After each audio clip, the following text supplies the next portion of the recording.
એનો વિધિવત આપણે પ્રારંભ કરવા જઈ રહ્યા છીએ। હવે પછીની જે આ રાત્રિની બેઠક છે એની આમ તો આ શરૂઆત થઈ ગઈ જ ગણાય। આજે સ્વર સાધનાથી આ બેઠકની આપણે પ્રારંભ કર્યો। હવે વ્યંજન આવશે। રમેશ પારેખની એક કવિતા છે કે પાણીથી ફાટ ફાટ છલકાતા હોય તોય ચિત્રા તળાવ કેમ પીવા। એટલે જે એકેડેમિક વર્ક છે એ ચિત્રા તળાવ જેવું છે અને આ જે છે પાણીથી ફાટ ફાટ છલકાતા તળાવ છે।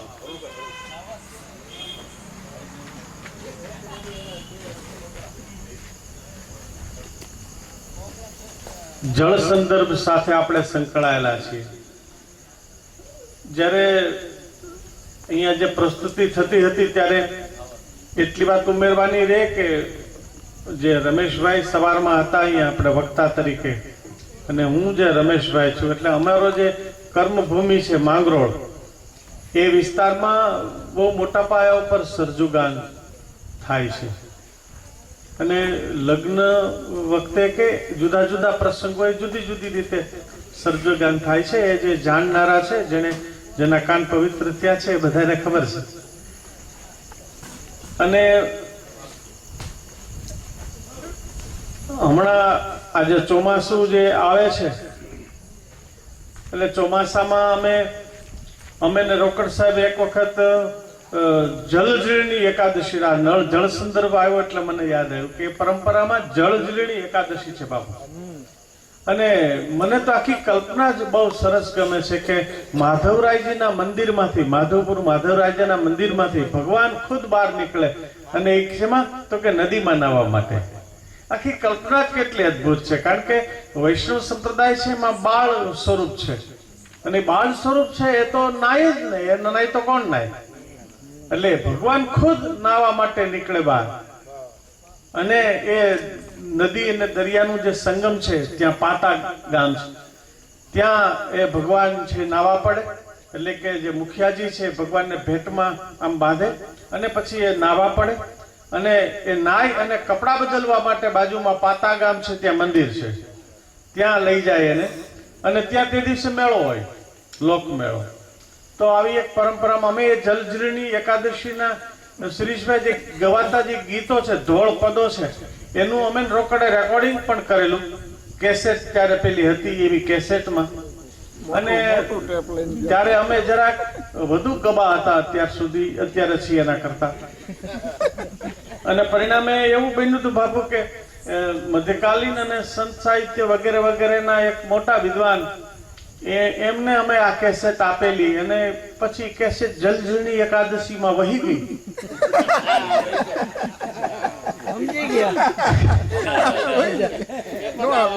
હા અને એને એમાં કપડા ધોઈ લીધા ટૂંકમાં એટલે આ બધું તો છે જ પણ ભલે એ તો ગઈ પણ અમે તો ન્યા જ ગયા હતા ને બાપુ, અમે ન્યા હતા, અમે સાંભળ્યા છે એ થોડા ક્યાંય કોઈ જવાના છે તો જે થયું હોય તો હવે પછીની જે આ બેઠક છે એનો આપણે શું છે કે ઓલા જે સ્વર જે એટલા બધા એમાંથી તમને મારે બહાર લેવા માટે આ જરાકથી પ્રસાદી આપી। તો હવે પછીની જે આપણી આ જે પ્રસ્તુતિની જે બેઠક છે મારા ધ્યાનમાં કે સંતવાણીમાં નદી વાવ કુવા અર્થઘટન આ આપણું શીર્ષક છે ને એ શીર્ષક નીચે આપણે રામભાઈ ઠાકર, મુળુબાબા, બાબુભાઈ રાણપરિયા અને નારાયણભાઈ ઠાકર તો આ મિત્રો વડીલો જે છે એમને અને આ બેઠકનું સંચાલન રવજી રોકડ કરવાના છે એટલે આ હવે પછી હું તો ઉડધુડિયો છું અને બાપુ તો આપ અધ્યક્ષ છો આ પ્રસ્તુતિની બેઠકના, આપ પણ પધારો।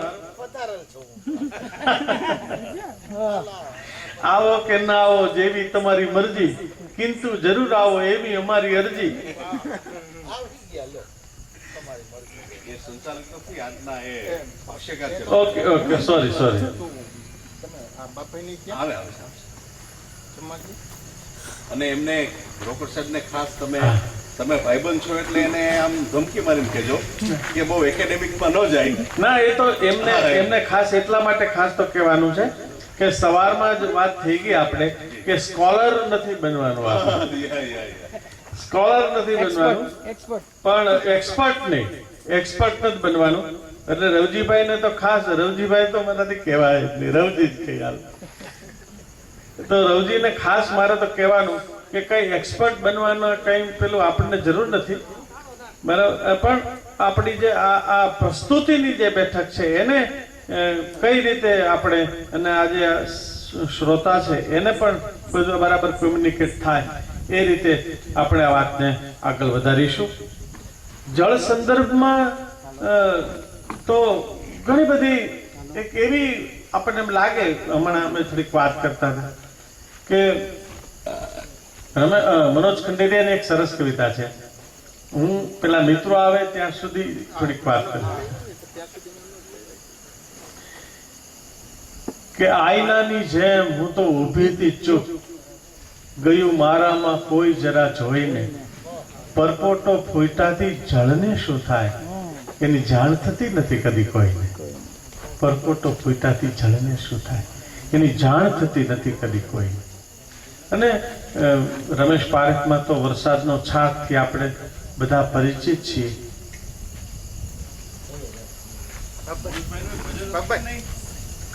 અને આ બેઠકની મિત્રો આવે એ પહેલા, એટલે આમ બમ્પર તરીકે નથી મૂકતા પણ અમારા આયોજનમાં જ છે કે સંતવાણી ની આ વિમર્શ જળ સંદર્ભે આપણે કરવાના છીએ, ત્યારે એ દિશામાં લઈ જાય એ રીતે અમારા મિત્ર અને ગાયક, એક સમયે વોઇસ ઓફ મોહમ્મદ રફી ગાતા, હવે વોઇસ ઓફ સુફી થઈ ગયા છે, એવા મનોજ જોશી સૌરાષ્ટ્ર યુનિવર્સિટીમાં અધ્યાપક છે, અમારી સાથે જ ભણતા. એટલે બહુ જાજુ તો હું બહુ કહીશ તો મારું જ કહેતા હોય એના જેવું લાગે, એના જેવું છે. એટલે મનોજ જોશી ઘણા બધા પુસ્તકો પણ છે, પણ એ ઉપક્રમ નથી આ એકેડેમિક, એટલે સારા ગાયક છે. એમને હું આ સંતવાણીની આ પ્રસ્તુતિ અને વિમર્શ એ દિશામાં લઈ જાય એ પ્રકારનું એક સરસ મજાની રચના પ્રસ્તુત કરવા માટે વિનંતી કરું છું. મનોજ જોશી.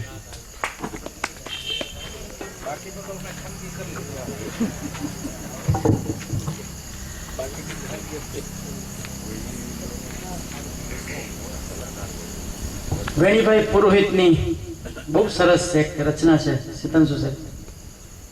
જોગી ચલો ગેબને ગામ, સમય પોતે છે પ્રશ્ન વિરામ, સમયનું ક્યાં છે પૂર્ણ વિરામ. બહુ નાની ઉંમરમાં ચાલ્યો ગયેલો સ્વરકાર ગાયક પરેશ ભટ્ટ, બરોડા સુરત આપ બધા પરિચિત છો. એ પરેશ ભટ્ટનું સ્વરાંકન છે.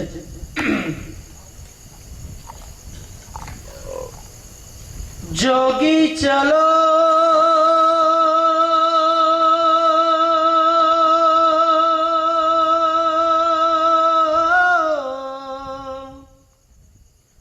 गेबने गाम जोगी चलो हे गेबने गाम, जोगी चलो गेबने गाम, जोगी चलो गेबने गाम. સમય પોતે છે પ્રશ્ન વિરામ, સમયનું ક્યાં છે પૂર્ણ વિરામ. સમય પોતે છે પ્રશ્ન વિરામ, સમયનું ક્યાં છે પૂર્ણ વિરામ. જોગી ચલો गेबने गाम, जोगी चलो गेबने गाम. सुख ने दुख નું સંગમ તીરથ, જીવન એનું સુખ ને દુઃખનું સંગમ તીરથ જીવનનું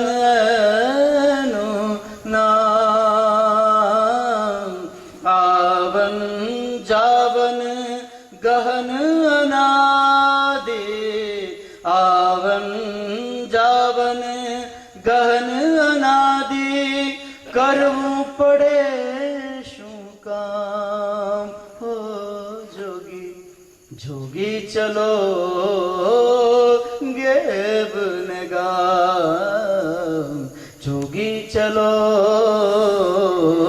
ગેબ ને ગામ તપ લેખો તો તપ છે જીવન નહીં તીખો તાપ હો તપ લેખો તો તપ છે જીવન નહીં તીખો તાપ મુસીબતોને પાર કરે તે મુસીબતોને પાર કરે તે સુખીઓ આપો આપો પોતામાં સુખ શોધીને કર પોતાને જ પ્રણામ પોતામાં સુખ શોધીને કર પોતાને જ પ્રણામ પોતાને જ પ્રણામ હો જોગી જોગી ચલો ગેબ ને ગામ જોગી ચલો ગેબ ને ગામ ડાબા જમણા ખભા ઉપર છે કઈ ભવ ભવનો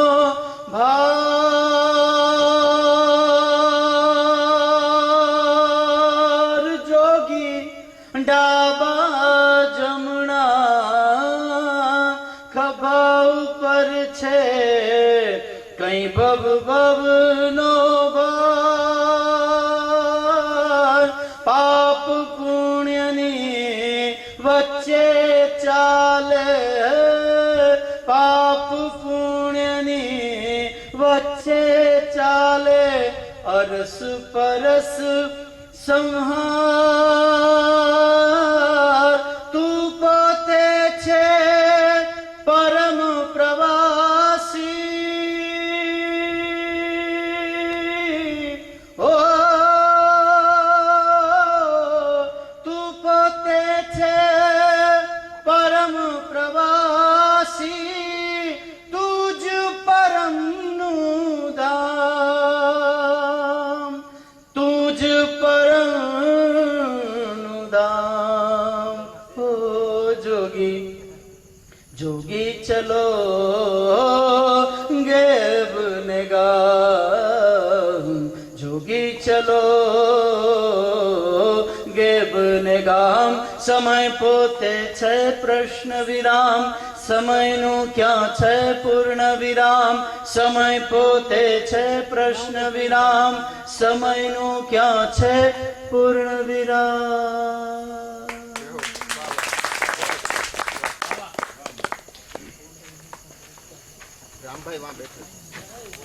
રામભાઈ બધા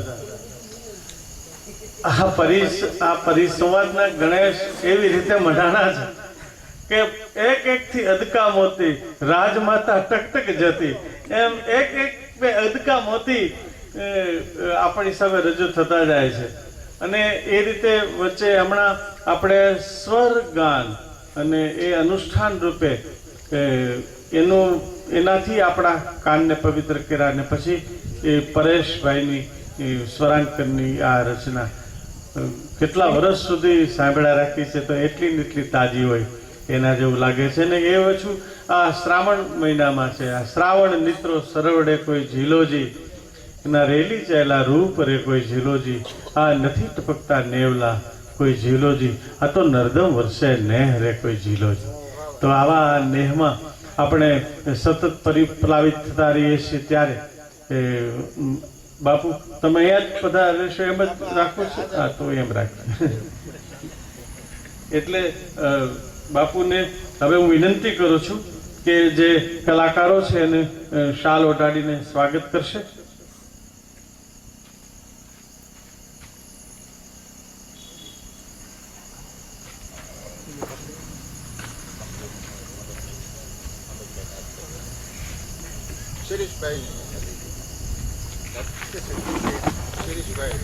તો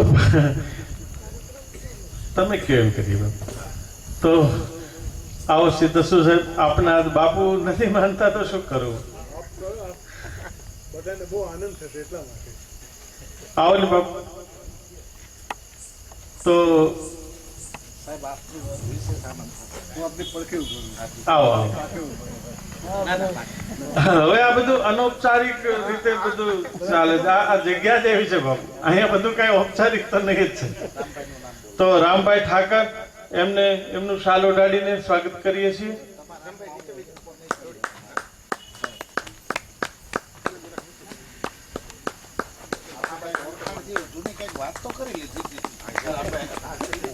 હા, મૂળ બાપા વિનંતી કરું છું કે આપ પધારો.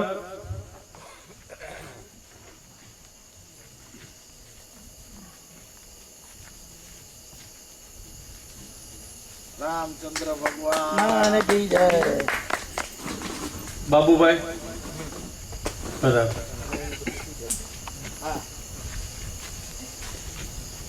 નારાયણ નો ભાઈ લેશો. વિઠ્ઠલ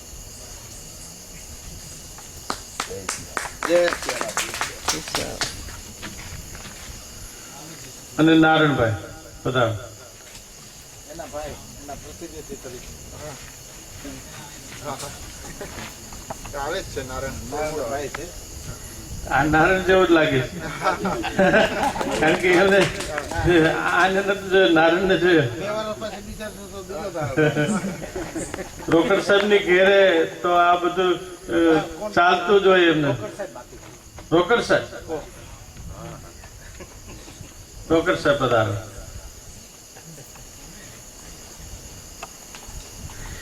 પહેલી વાર બોલ્યો છું, રોકડ સાહેબ પધારો.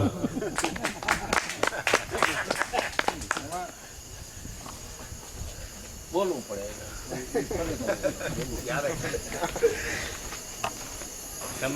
જયારે જયારે બોલે ત્યારે પહેલી વાર નું જ કહે. એટલે લગભગ 100 વખત તો બોલી ગયા. તો આ રીતે જે ઉપસ્થિત કલાકારોનું થોડુંક અભિવાદન આપણે કર્યું અને હવે પછી આવી જશે. એટલે આમ તો શરૂ કરી દઈશું, કારણ કે ઉત્સુકતા એટલી છે ને કે ઓલા જળ સંદર્ભમાં અનિલ જોશીની કવિતા છે કે પેલા વરસાદનો છાંટો મને વાગ્યો, હું તો પાટો બંધાવાને આલી, વેત વેત લોહી મારું ઊંચું થયું ને જીવને તો ચડી ગઈ ખાલી. એમ અમારું વેત વેત લોહી ઊંચું થઈ રહ્યું છે અત્યારે સાંભળવા માટે. પ્રશ્ન આ છે.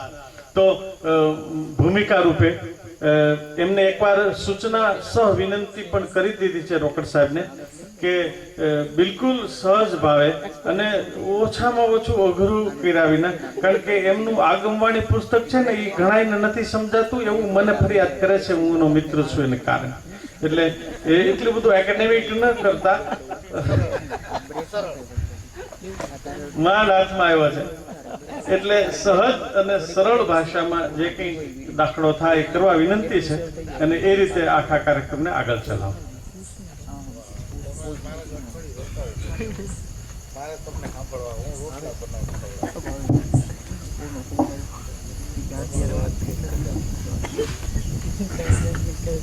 कबीर कबीर कुआ एक है, पनिहारी है अनेक, बर्तन न्यारे न्यारे भये, पानी सबन में एक.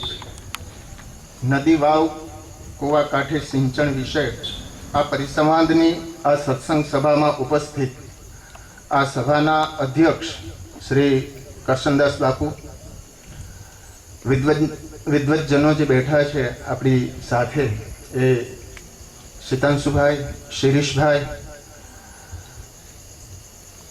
સંચાલક શ્રી રમેશભાઈ, મુડુ બાપા, રામભાઈ, બાપભાઈ, નારણ આવી રહ્યો છે, થોડી વારમાં એના સમાચાર આવી ગયા છે, નારણ ઠાકર અને આપ સૌ સુગ્ન શ્રોતાજનો,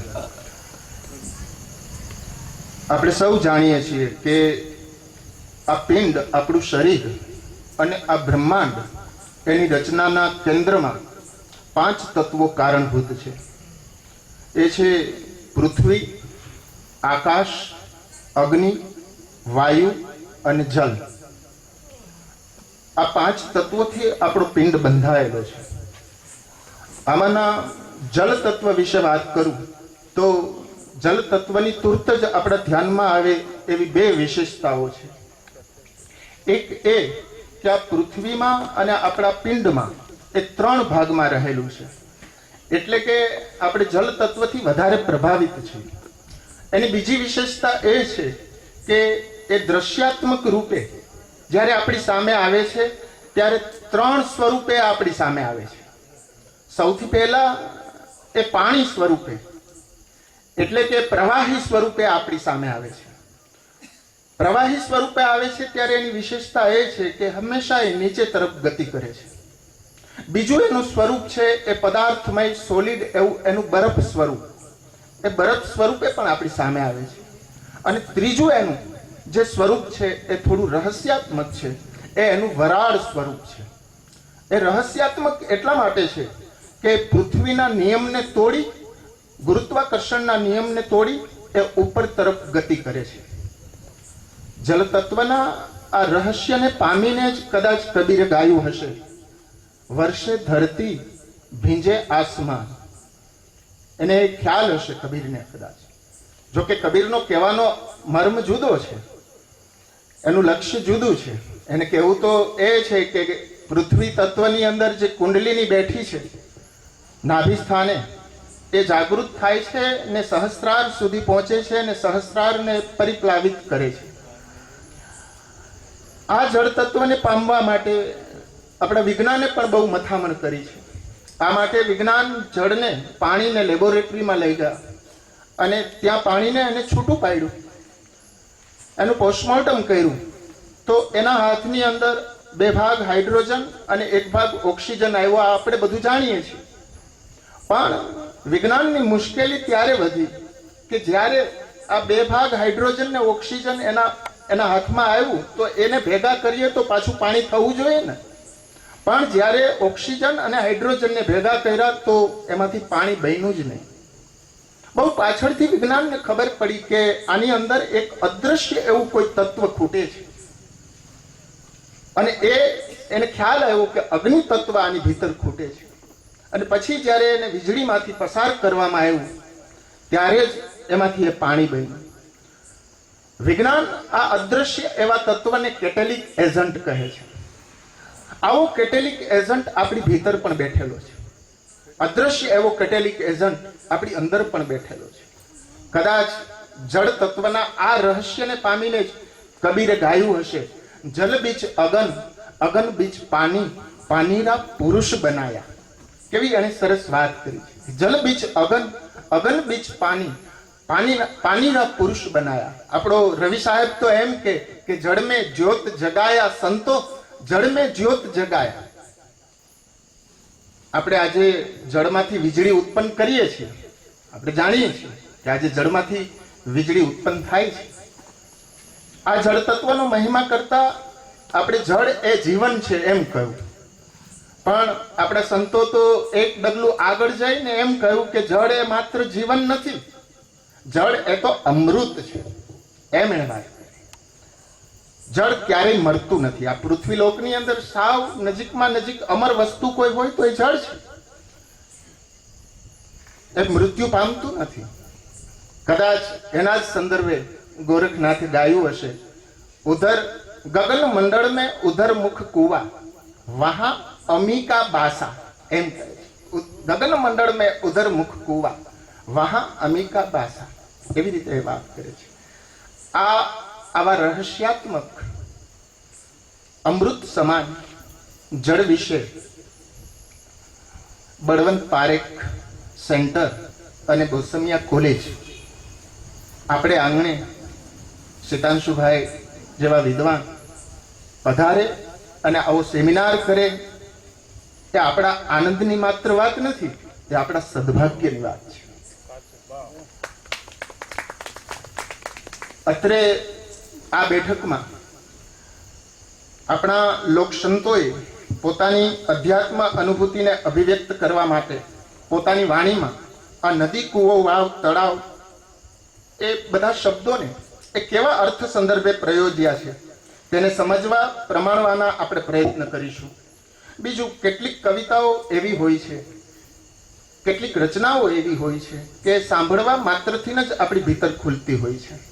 ઉમાશંકર કહેતા કે કવિતા એ કાનની કળા છે, એ આ સંદર્ભે જ વાત કરતા હશે. કેટલાક ભજનો પણ એવા છે કે સાંભળવા માત્રથી જ આપણી ભીતર ખુલતા હોય છે. એટલા માટે આપણે આ બેઠકની અંદર આ ભજનનું પ્રસ્તુતિકરણ પણ રાખેલું છે. થોડી આટલી ભૂમિકા બાદ સંતવાણીમાં નદી, કૂવો, વાવ એના અર્થઘટન વિશે વાત કરું તો અધ્યાત્મદર્શી એવા આપણા લોકસંતોનું લક્ષ્ય સુરેશ જોશી કહે છે તેમ સંકીર્ણ માનવ સમાજને બૃહત્તર બનાવવાનું, જન સમાજમાં વ્યાપ્ત ભેદભાવને મિટાવવાનું, અંધ કર્મકાંડ અને આચારની જડતામાંથી લોક સમાજને મુક્ત કરવાનું તો હતું જ, પરંતુ તેમનું મુખ્ય અને અંતિમ લક્ષ્ય તો પરમ તત્વ પરમાત્માને પામવાનું હતું. આપણા સંતોનું સેવા કરવાનું તો વર્ક હતું જ, પણ એનું અંતિમ લક્ષ્ય તો એ જ હતું, મુખ્ય લક્ષ્ય તો એનો મુખ્ય હેતુ તો એ જ હતો કે પરમ તત્વ પરમાત્માને પામવા. આ માટે આપણા લોકસંતોએ જન સેવાની સાથે સાથે પિંડ શોધનથી માંડી સાધનાની વિવિધ તરકીબો અજમાવી અને મૂલાધારથી માંડી સહસ્રાર સુધીની યાત્રા કરી કે અધ્યાત્મ ઉપનિષદમાં દર્શાવ્યા પ્રમાણે શ્રવણ, મનન, નિધિધ્યાસ જેવા પગથિયાઓ પસાર કરી અને સમાધિ અવસ્થા પ્રાપ્ત કરી. આ સમાધિ અવસ્થા દરમિયાન એમને જે અલૌકિક અનુભવો થયા એ અનુભવો એવા હતા, આ અનુભૂતિ જ એવી હતી આ સમાધિ અવસ્થા દરમિયાન કે એમને વાણીમાં ઉતારી શકાય એમ નહોતું, એને શબ્દ દ્વારા પ્રગટ કરી શકાય એમ નહોતું. આ અનુભૂતિ કેવી હતી એ સંદર્ભે કબીર સાહેબ લખે છે. કબીર સાહેબ એક દોહરામાં વાત કરે છે કે અવિગત અકલ અનુપમ દેખ્યા કહ્યા કથ્યા ન જાય. અવિગત અકલ અનુપમ દેખ્યા કહ્યા કથ્યા ન જાય. સેન કરે મન હી મન રહે સુ ગોંગે જાની મીઠાઈ. અંદર અંદર હિજરાયા કરે, અંદર અંદર પીડાયા કરે. જે અનુભવમાંથી આ સંતો પસાર થયા અને જે અમૂલક વસ્તુ તેને સાંપડી તેને ભાષાના માધ્યમે વર્ણવી શકાય તેમ નથી. આમ છતાં આપણા પ્રત્યેની અપાર સહાનુભૂતિ, મેં પેલા કરુણા શબ્દ રાખ્યો હતો પણ શિરીષભાઈને સાંભળ્યા પછી મેં આ સહાનુભૂતિ શબ્દ હું વાપરું છું. આપણા તરફની, આપણા પ્રત્યેની અપાર સહાનુભૂતિને કારણે તેમને જે લાગ્યું તે આપણા સુધી એને પહોંચાડવું છે.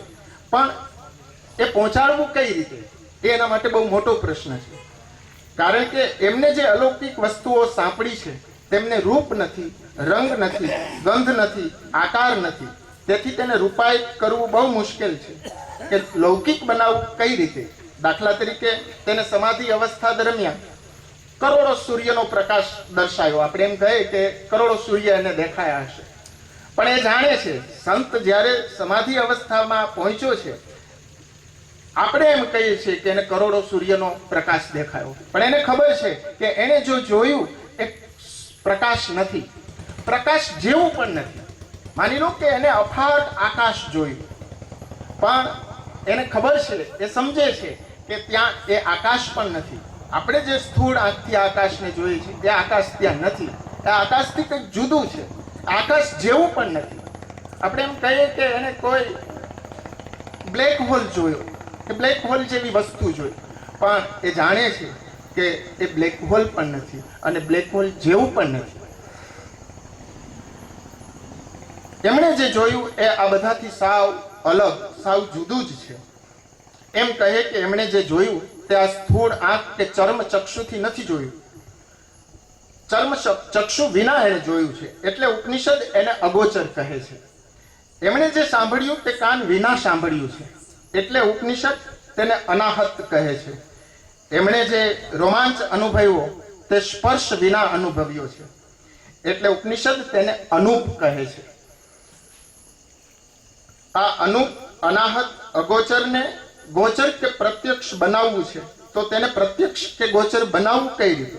આવી પરિસ્થિતિમાં આપણા લોકસંતોએ આપણું જે પરિચિત જગત છે, આપણે જેને ઓળખીએ છીએ, એ પરિચિત જગતને ધ્યાનમાં લઈ અને છતાં આપણા પરિચયમાં ન હોય એવી વસ્તુને તેની સાથે સંયોજી, એક બાજુથી એને આપણા પરિચિત જગતને લેવું છે, એને જે અનુભવ થયો છે દર્શાવવા માટે, અને બીજી બાજુથી આપણને રિયલાઇઝ પણ કરવું છે કે તમે જે ઓળખો છો એ વસ્તુ આ નથી. એટલે આપણા પરિચયમાં ન હોય એ વસ્તુને પણ એને ધ્યાનમાં લીધી અને એવી રીતે એ બંનેને આમ સંયોજી એમને જે કંઈ લાદ્યું છે તેને આપણી સામે અભિવ્યક્ત કરવાની મથામણ કરે છે. દાખલા તરીકે અવળવાણીમાં કબીર સાહેબની એક ભજન રચના છે કે ખીલો દૂજે મારે ભેંસ વલો, સાસુડી પારણીએ ને વહુજી હિંચોડે, આભ પરસે ને જમી વરસે, નેવાના નીર તે મોભે ચડશે. હવે આપણે જાણીએ છીએ કે ખીલો, ભેંસ, સાસુ, વહુ, આભ, જમીન, નીર, મોભ આ બધું આપણા પરિચયમાં છે, પણ દોવા દેતો હોય, દૂધ આપતો હોય એવો ખીલો આપણા પરિચયમાં છે? એવો ખીલો આપણા પરિચયમાં નથી. એવા ખીલાને આપણે ઓળખતા નથી. અહીંયા જે દહીં વલોવતી હોય ભેંસ છે, પણ દહીં વલોવતી હોય એવી ભેંસ આપણા પરિચયમાં નથી. વરસતી હોય તેવી ધરતી આપણા પરિચયમાં નથી.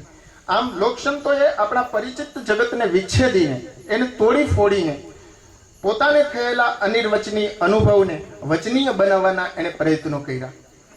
અત્રે એ ઉલ્લેખનીય છે કે લોકસાહિત્ય અંતર્ગત નદી, કૂવો, વાવ સંબંધિત જે રચનાઓ મળે છે, જે લોકગીતો મળે છે, એમાંના મોટા ભાગના લોકગીતોમાં આપણા જે વાસ્તવ જગતના નદી, વાવ, કૂવો, તળાવ છે, આપણે જે જોઈએ છીએ, આપણે જે અનુભવીએ છીએ એ નદી, કૂવો, વાવ, તળાવ, એનો મહિમા એની અંદર ગવાયેલો છે અને સાથે નારી હૃદયની ઉર્મિઓ પણ એમાં પ્રગટ થયેલી છે. દાખલા તરીકે આ બેઠકમાં સવારની આપણી બપોર પછીની બેઠકમાં માલદેજી જે ગાતા હતા અને લીંબડીનો ભોગાવો બહુ ભારી, ત્યાં કાનુડો વાંસળી, તો ભોગાવો નદીનો ત્યાં મહિમા છે.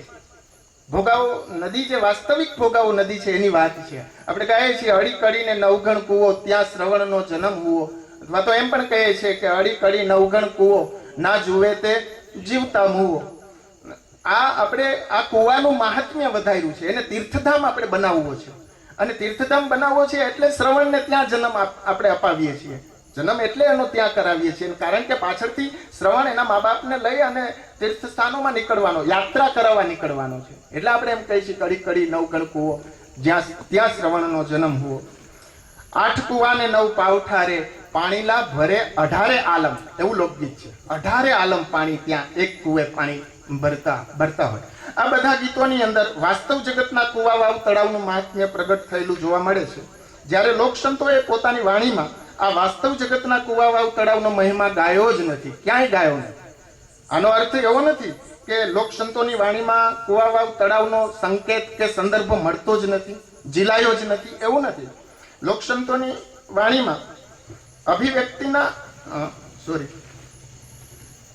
એમની વાણીમાં કે અભિવ્યક્તિમાં આ સંદર્ભો જીલાયા છે, પરંતુ એ વાચ્યાર્થ રૂપે નહીં પણ પ્રતિકાત્મક રૂપે જીલાયા છે. અંડરલાઈન કરીને કહેવું હોય તો આપણે કહી શકીએ કે લોકસંતોની વાણીમાં નદી, કૂવો, વાવ, તળાવ, સરોવરના સંદર્ભો અસંબંધ પ્રતિકાત્મક રૂપે પ્રયોજાયા છે. દાખલા તરીકે ગોરખનાથ જ્યારે એમ કહે છે, ઊંધો કૂવો સંતો જલ રે ભરેલો, પાણીલા ભરે છે સુરતા નારી રે. ઊંધો કૂવો સંતો જલ રે ભરેલો, પાણીલા ભરે છે સુરતા નારી રે. ત્યારે અહીં કૂવો છે, પરંતુ એ અસંબંધ પ્રતીક રૂપે આપણી સામે પ્રગટ થાય છે, ઊંધા કૂવા રૂપે પ્રગટ થાય છે.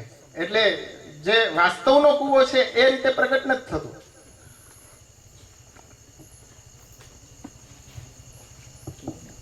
આપણે જાણીએ છીએ કે વાસ્તવ જગતમાં ઊંધો કૂવો ના હોય, તેમજ અહીં પનિયારી છે પણ તે વાસ્તવ જગતની નહીં, અર્થાત અહીં ગોરખનું લક્ષ્ય વાસ્તવ જગતના કૂવાને પ્રગટ કરવાનું નથી કે એનો મહિમા ગાવાનું નથી. તેમનું લક્ષ્ય તો આગળ કહ્યું તેમ એમને સમાધિ અવસ્થા દરમિયાન અને એમને જે અલૌકિક અનુભવ થયો છે એ અનુભવને એને અભિવ્યક્ત કરવો છે. બીજી બાજુ આ સંત કવિઓની રચનાની વિશેષતા એ છે કે આ સંત કવિઓએ કુવા શબ્દને કે તળાવ શબ્દને પ્રતીક રૂપે પ્રયોજીને એ અટકી જતા નથી, પરંતુ શબ્દની જે અભિધા લક્ષણ અને વ્યંજના, આ શબ્દની વિવિધ શક્તિઓ છે એ રમેશભાઈ એમ માનજો કે શીતાંશુભાઈ ને આપણા માટે એ થોડી વાત કરું છું. અભિધા લક્ષણ અને વ્યંજના ઉપરાંતની જે તાત્પર્યાર્થ શક્તિ છે એવી આ શબ્દની જે ચોથી શક્તિ છે તેને કામે લગાડે છે અને સંદર્ભ ભેદે એકના એક શબ્દ કે એકના એક પ્રતીકને અનેક અર્થ સંદર્ભે પ્રયોજે છે. દાખલા તરીકે આપણે આગળ જોયું કે ઊંધો કૂવો સંતો જલરે ભરેલો, પાણીલા ભરે છે સુરતા નારી, ત્યારે એનો અર્થ આપણા શરીરમાં મસ્તકના ભાગની અંદર યોગિક પરંપરા પ્રમાણે જે 10મું દ્વાર કે સહસ્ત્રાર છે તેને ગોરખનાથ ઊંધા કુવા તરીકે ઓળખાવે છે. જે સહસ્ત્રાર આવેલું છે યોગિક પરંપરા પ્રમાણે સાધનાની એક એની પોતાની એક પરિભાષા છે અને 7 ચક્રો જે આપણે કયા છે મૂલાધારથી માંડીને એમાં છેલ્લું ચક્ર એ સહસ્ત્રાર કહ્યું છે અને ત્યાં એ જગ્યાને ગોરખનાથ ઊંધા કુવા તરીકે ઓળખાવે છે. આ ઊંધા કુવામાં બ્રહ્મ તત્વ રૂપી જલ ભરેલું છે અને તેમાંથી અહર્નિશ જાગૃત એવી સુરતા નારી જલરૂપી અમૃતનું પાન કરી રહી છે એવો આગલી પંક્તિનો એવો અર્થ થાય. પરંતુ ગોરખનાથ કે અન્ય સંત કવિ જ્યારે એમ કહે કે ઊંધો કૂવો સંતો જલરે ભરેલો, પાણીલા ભરે છે, આગળમાં સુરતા નારી હતી, અહીંયા સંદર્ભ માત્ર એટલો બદલે છે કે પાણીલા ભરે છે પેલી 5 પનિહારી, ત્યારે એનો અર્થ આખો બદલી જાય છે. ત્યારે ઊંધા કૂવાનો અર્થ સહસ્ત્રાર નથી રહેતો, ત્યારે ઊંધા કૂવાનો અર્થ શરીર બની જાય છે અને 5 પનિહારીનો અર્થ એ સુરતા નથી રહેતો. જે પરમાત્મામાં તલ્લીન એવી એક આપણી ભીતર વૃત્તિ પડી હોય છે એ વૃત્તિ નથી રહેતી, પણ આપણી 5 કર્મેન્દ્રિયો જે છે એ કર્મેન્દ્રિયો એની એ વાત કરવા માંગે છે.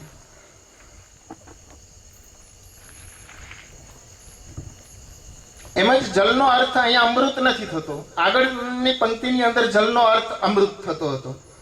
તો કબીર સાહેબ જ્યારે એમ કહે કે કબીર કુવા એક હે પનિહારી હે અનેક, બર્તન ન્યારે ન્યારે ભય પાણી સબન મેં એક, ત્યારે કુવાનો અર્થ પરમાત્મા કે બ્રહ્મ તત્વ એવો થઈ જાય છે. ત્યાં શરીર નથી થતો, ખુદ પરમાત્મા એવો જ થઈ જાય છે. અમારા એક ભજનિક તો એનો અર્થ એવો કરે કે કબીર કુવા એક હે પનિહારી હે અનેક, કબીર પોતે જ એક કૂવો છે અને આપણે બધી એની પનિહારીઓ છે અને એમાંથી પાણી લીધા જ કરીએ છીએ, લીધા ઉલેચા જ કરીએ છીએ. કબીર સાહેબ કુવા શબ્દને અન્ય એક રચનામાં અંતઃકરણના અર્થમાં પણ પ્રયોજે છે.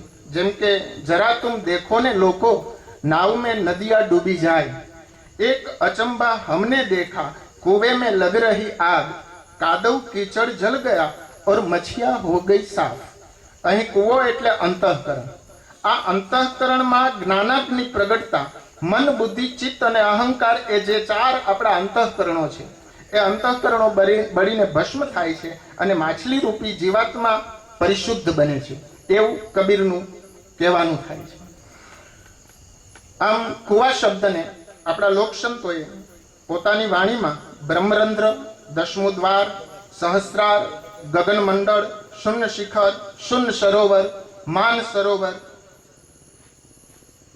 બ્રહ્મ તત્વ, શરીર, અંતઃકરણ, ત્રિકુટી એમ અનેક અર્થ સંદર્ભે કુવા શબ્દને આપણા લોકસંતોએ પ્રયોજ્યો છે.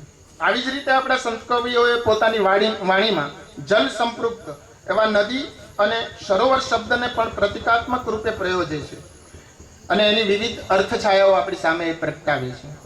અહીં નદી શબ્દને તપાસીએ તો સંતવાણીમાં નદી શબ્દ તૃષ્ણા, ઈચ્છા, કામના, કુંડલીની, સુરતા, માયા વગેરેના પ્રતિક રૂપે વિવિધ અર્થ સંદર્ભે પ્રયોજાયેલો જોવા મળે છે. દાખલા તરીકે કબીર સાહેબ જ્યારે એમ કહે કે એક વૃક્ષની ભીતર નદી ચલી, કનક કલશ સમાય, 5 સુડા ઉલટ થયા, ઉદે ભઈ વનરાય, ત્યારે નદી એક કુંડલીની શક્તિનું પ્રતીક બને છે. પરંતુ કબીર સાહેબ જ્યારે એમ કહે કે જરા તુમ દેખો ને લોકો, નાવ મેં નદિયા ડૂબી જાય, ત્યારે નદી ઈચ્છા, કામના કે વાસના રૂપી વૃત્તિઓનું એ પ્રતીક બને છે.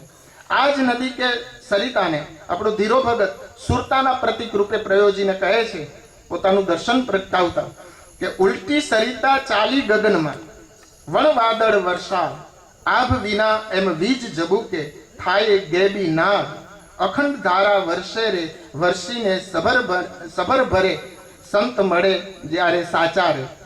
તો ઈસવીસન 1900ના પ્રથમ દાયકામાં જન્મેલા આપણા ગુજરાતી ફક્કડ સાધુ કવિશ્રી શ્રીયુત સરજુગીરજી પણ નદી શબ્દને વૃત્તિઓના પ્રતીક રૂપે આપણી સામે પ્રગટ કરે છે. હરિજન દેખો તપાસી, મીટે સબ મન કી ઉદાસી, તૃષ્ણા રૂપી નદિયા માહી, કાયા નાવ ડૂબાય. આવી જ રીતે જોઈએ તો સરોવર શબ્દને પણ આપણા લોકસંતોએ બ્રહ્મ, ત્રિકુટી, માનસરોવર, સુન સરોવર, બ્રહ્મરંધ્ર વગેરેના પ્રતીક તરીકે પ્રયોજ્યો છે. દાખલા તરીકે રવિ સાહેબ કહે છે, હંસા માન સરોવર નિજ વાસા કીજે, માન સરોવર બ્રહ્મ હૈ, માહી હરિજલ ભરિયા, કોઈ કોઈ સાધુ હંસ હૈ, જાકી ઉત્તમ કરિયા. અહીં જોઈ શકાય કે રવિ સાહેબ પોતે જ માન સરોવરને બ્રહ્મ તત્વ તરીકે ઓળખાવે છે. તો ગોરખનાથ પણ સરોવર શબ્દને બ્રહ્મરંધ્ર કે શૂન્ય સરોવર તરીકે ઓળખાવે છે. દાખલા તરીકે વિના પાડ એક સરોવર ભરિયા, નીર નજર નહીં આયા, ગુરુ અમારા બહુત રંગીલા, વહાં બેઠ કર નાયા. વિના પાડ એક સરોવર ભરિયા, નીર નજર નહીં આયા, ગુરુ અમારા બહુત રંગીલા, વહાં બેઠ કર નાયા. અહીં ઉલ્લેખનીય એક બાબત એ છે કે યોગિક પરંપરા પ્રમાણે બ્રહ્મતત્વ, ત્રિવેણી, ત્રિકુટી, માન સરોવર, શુન સરોવર, બ્રહ્મરંધ્ર આ બધા બ્રહ્મના જ પર્યાયો છે, બ્રહ્મ તત્વના જ પર્યાયો છે. એટલે મોટાભાગના સંતોએ બ્રહ્મના પ્રતીક રૂપે જ સરોવર શબ્દને પ્રયોજ્યો છે.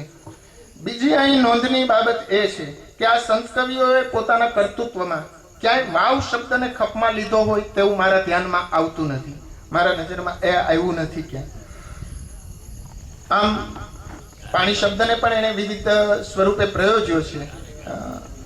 એક બે ખાલી ઉદાહરણો એના આપી દઉં કે એને અમૃત તરીકે એ પ્રયોજે છે, પરમાત્મા તરીકે પ્રયોજે છે, બ્રહ્મ તત્વ તરીકે પ્રયોજે છે, માયા તરીકે પાણીને એ પ્રયોજે છે, જલને સંસાર તરીકે પણ પ્રયોજે છે. દાખલા તરીકે ગગન મંડળમાં ઊંધો કૂવો, જહાં અમિકા બાસા એ અમૃત તત્વનું પ્રતીક છે. દેખત આવે મોહે હાંસી, પાણી મેં મીન પિયાસી એ પરમ તત્વ પરમાત્માના પ્રતીક રૂપે ત્યાં પાણી શબ્દ મુકાયો છે. જલ મેં કુંભ, કુંભ મેં જલ, બાહર ભીતર પાણી, ફૂટા કુંભ જલ જલ મેં સમાયા, યહ તત કથો જ્ઞાની એ બ્રહ્મ તત્વના સ્વરૂપે મુકાયો છે. આમ આપણા સંત કવિઓએ પોતાની વાણીમાં નદી, કૂવો, વાવ, સરોવર વગેરે શબ્દોને વાચ્યાર્થ રૂપે નહીં પણ પોતાની અધ્યાત્મ અનુભૂતિને અભિવ્યક્ત કરવા માટે પ્રતીક રૂપે પ્રયોજ્યા છે. કોઈ સળંગ એવી એક કોઈ રચનાઓ પણ આપણા હાથમાં આવતી નથી કે એને જ રૂપક બનાવી, કૂવાને જ રૂપક બનાવી અને આખી સળંગ એવી કૃતિ આપી હોય. એકાદ જલ ઉપરની એક બે કૃતિઓ છે એ આપણે ગાયનમાં લીધી છે અહીંયા પ્રસ્તુતિકરણની અંદર. અહીં મારી વાણીને વિરામ આપી આપણે સંત વાણી એનું જ પાન કરીએ અને એ માટે સૌ પ્રથમ રામભાઈને વિનંતી કરું કે તેઓ શ્રી હા હા તો એને બોલાવી લે. એ નારાયણભાઈ અહીંયા આવી જાઓ.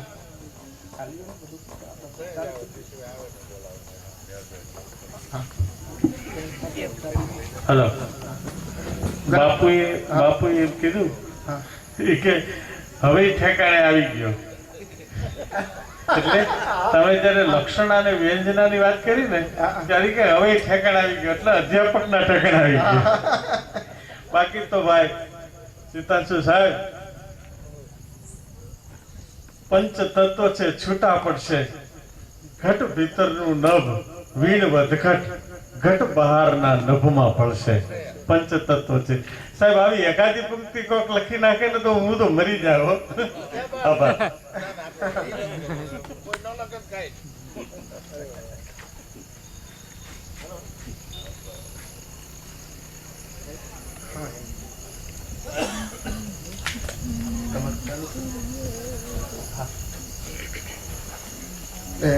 રામભાઈ એ ભજન પરંપરા પ્રમાણે ગણપતિ સ્થાપન થી શરૂઆત કરશે. રૂઠડા રામને મનાવો, ગરવા ગણપતિને મનાવો.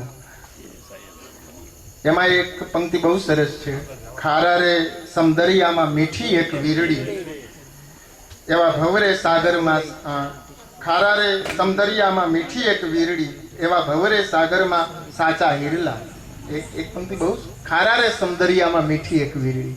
આ સમુદ્ર પણ ખારો છે, સવારે કોઈએ વાત કરેલી, અને આપણું શરીર પણ ક્ષારથી ભરેલું છે.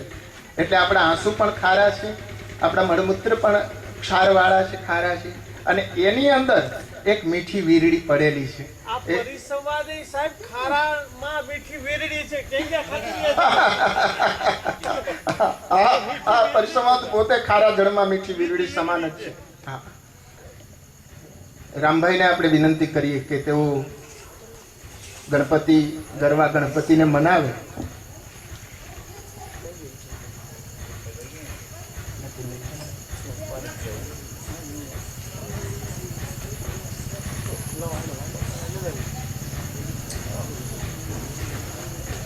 એક વાત મને એ યાદ આવી હતી કે અહીંયા જે પસંદ કરવામાં આવી છે રચનાઓ, એ બહુ લોકપ્રિય એવી રચનાઓ નથી, બહુ ઓછી ગવાય છે.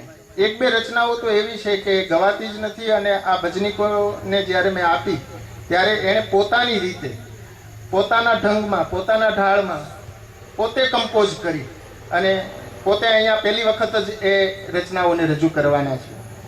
ગણપતિ સ્થાપનની સાથે બીજી રચના કહેશે રવિ સાહેબની છે કે હંસા માન સરોવર નિજ ભાષા કીજે, માન સરોવર બ્રહ્મ હૈ માહી હરિજલ ભરિયા.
એક મને એક માર્ક કરી